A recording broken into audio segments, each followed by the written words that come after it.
Welcome to chapter 19 of the book of Jeremiah.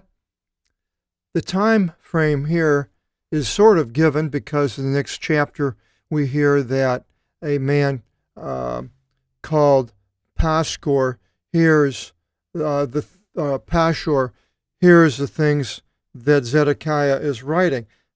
The progression here is a little bit confusing because Zedekiah was a king at the very end, but in the next few chapters we'll go back to the King Jehoiachin, who Jeremiah speaks against and with, and so forth. I believe other editions of the Greek have changed Jeremiah, the chapters, to maybe make it more chronological. I'm not exactly sure. Brenton's edition of the Septuagint, I believe. But to me, it was so confusing if you're trying to look things up in a English Bible and so forth, because they didn't coincide at all. But yet the Complutensian and Polyglot and Aldine both agreed in the progression of the chapters. So I went with them, and they agreed with the Hebrew. So it makes it a lot easier to study. But I just thought I'd bring that out with Jeremiah and the progression of the chronology within it. It's not necessarily completely chronological. One thing happens after the next, as in Kings and Chronicles, which are chronological. We're used to that, but Jeremiah sort of jumps around. So it begins, "Then the Lord said to me, proceed and acquire a pitcher, being shaped of earthenware." That is, that's not the shape of it, but it's being made from earthenware, clay, ostrakinon, ostraca are little tablets, little little pieces of tile made out of ceramics, and some of these ostracons, these pieces of clay, they used if they broke and they wrote on them for like letters and so forth, and sent them and saved things on them. So, but anyway, go get a pitcher made out of earthenware from the presbyteron to Lau of the people, and the elders, presbyteron, again, Presbyterian derivative, not that they are, but it's where the word comes from, and of the priests. So Jeremiah goes in apparently to the temple where he was a priest and was able to go there and get what he needed in the directions of God. And then he continues and says, "And you shall go forth into the cemetery of the sons of Hinnom, which is at the thresholds of the gate of Harseth." And King James, I believe, has Harseth, and it says, "And read there all the words whichever I shall speak to you." So now he is to go to the cemetery of the sons of Hinnom. Now, where is this cemetery? We'll go to the map of Jerusalem. At that time, Hezekiah was 70 years later, so when he came back, but it's pretty much the same. And down here we see as the Dung Gate. Others places say this is probably the same thing as the Harseth Gate, because it's rendered the gate of the potsherds, so they carried these pieces out and threw them out there. And there was apparently a cemetery that they built out here. And this cemetery in this area, it's called, see here, Hinnom Valley, was an area that they burnt incense to Baal, and they had Tophet, the shrine of Tophet was out here, some type of a large idol of some sort where they burned their children in it. And then so all these evil things were going on in this valley of Hinnom. It's called Gehenna, and Jesus mentions it with the fire everlasting burning. It has to do with death, destruction, and so forth. And we hear about it And here in Jeremiah, it mentions it, that so you are to go there and read all the words whichever I shall speak to you.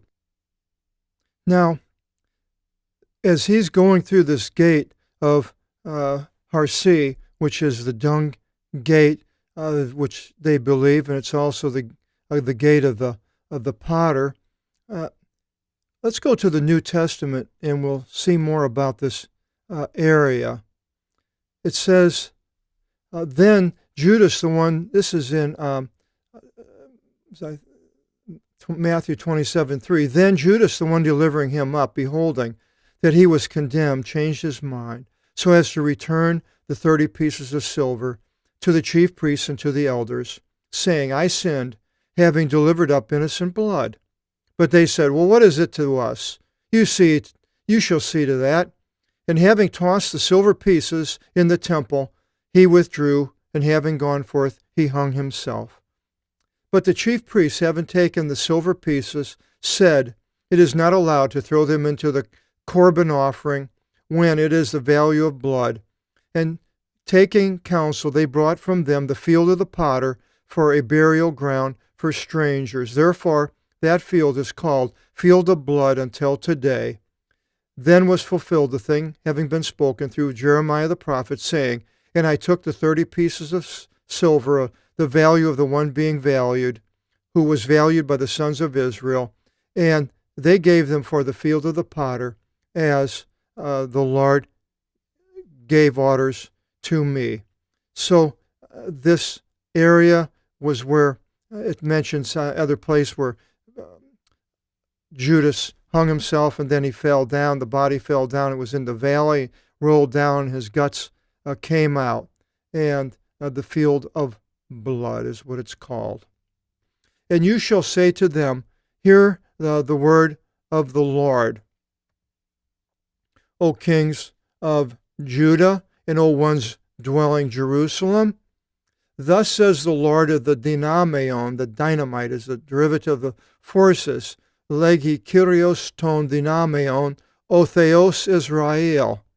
Behold, I bring upon this place evils, kaka, topon, topography, all epi, epiphany, all these derivatives, so that all hearing them, acoustics, his ears shall resound. So he's going to bring evil, and he is to tell them what is going on. This is a recurrent theme in Jeremiah. He's told to do this more than once.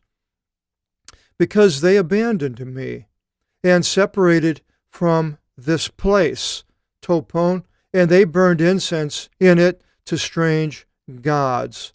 So this is where they went to burn this incense to Baal, to whom they knew not. They didn't know Baal was not a native god of Israel. It was down in where the Philistines are, and I think it was Ekron, and then up in towards Tyre and Sidon. So to whom they knew not, and their fathers didn't worship this god. And the kings of Judah filled this place of innocent blood. Imaton, the hema globe, and ima comes from that. Innocent blood. So they were, now if he's referring to the children that were caused to go through the fire, probably, or other things, I'm not exactly sure what the kings were doing there. They were killing other people for whatever reason they had. And they built high places to Baal, to incinerate their sons in fire, as we said down there in that valley. Pyromaniac, pyroclastic, which I did not give charge, nor spoke, and did not consider it in my carthia, heart. On account of this, days come, says the Lord. So for them doing that, they're going to pay a heavy price. And they shall not call this place yet the aptosis. That means downfall, and sure the Hebrew has a different word. I don't know what that would be, but that Hebrew word means downfall. And polyandrion is a cemetery of the sons of Hinnom. They're not going to be called that place yet cemetery, but cemetery of the Sfagis, of the slaughter. So this is the new name that this is going to be called. And this cemetery will be for the dead bodies to be taken to, and burnt after Nebuchadnezzar gets through with destroying the city in a few years here from when Jeremiah is writing. It's very, very soon, because Zedekiah was the last king. And I will slay the council of Judah and the council of Jerusalem in this place, and I will throw them down by the sword before their enemies, and by the hands of the ones seeking their lives. So the rulers of Jerusalem are going to be slaughtered, slain, and thrown down in this area. And I will give their dead ones, necrology has to do with studying death, for food to the petinis, a helicopter, the pater, wing creatures of the Uranu, heaven, and to the wild beasts of the geese. And I will order this polis, metropolis, in the nominative, this is in the accusative, I will order this city into extinction, and for a hissing. All coming upon it shall look downcast, and shall whistle over all its calamities. And these people were taken out 70 years. Before that, other peoples were brought in from other places that Nebuchadnezzar had conquered, and brought them into this area, the Samaritans and others. And we find out about these people when we go in. Well, I might have already went through Ezra and Nehemiah, I'm not sure, but you can check it out. It's all about these people that have been brought. But during the 70 years, people will be going by this city that has been destroyed. It was so beautiful in the temple. And they shall eat the flesh of their sons and the flesh of their daughters. And this is during probably the siege, Nebuchadnezzar, and they didn't running out of food. So people that were dying, they were eating them. Of their daughters, flesh of their daughters, thigateron, and each shall eat the flesh, sarkas, of his neighbor in the citadel, up in the city of David, the high spot. The sarcophagus, the coffin for the dead flesh, and the citadel would have been up towards the mount, where the Temple Mount, where they ended up hiding at the end when they breached the walls of Jerusalem, and then they came against the citadel, the same as the Romans. And in the assault in which their enemies shall assault them, and the ones seeking their life. And you shall break the pitcher, and that's that pitcher he went and got from the priests earlier when we first opened up the chapter, in earthenware pitcher, clay.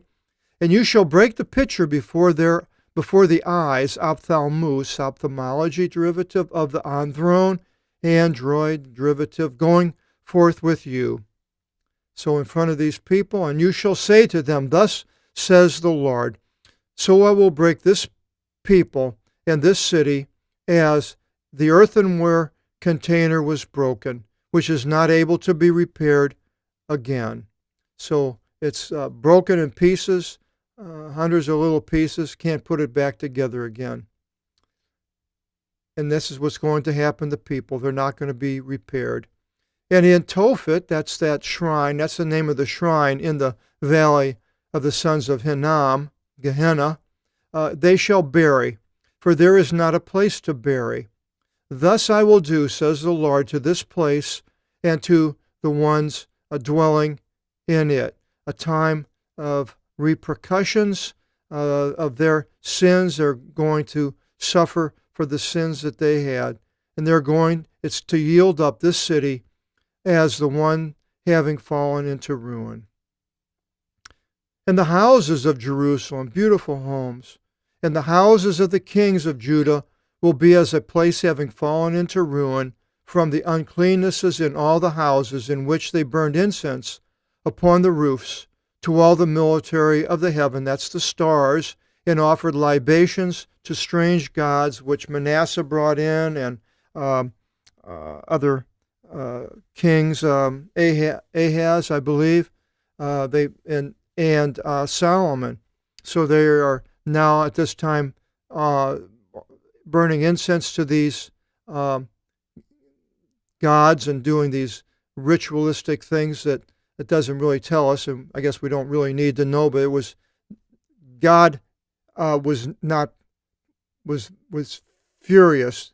Themos and orgi, the two Greek words together, he's mad, very angry. And Jeremiah came from Petosis, a downfall. That was the cemetery of the sons of Hinnom, where the Lord sent him. So he came from there. Now he goes through and probably back in to the gate, the dung gate, and let's just so we can see what that is. So he's out here and saying all this, and now he goes back to the gate and goes all the way up to the temple.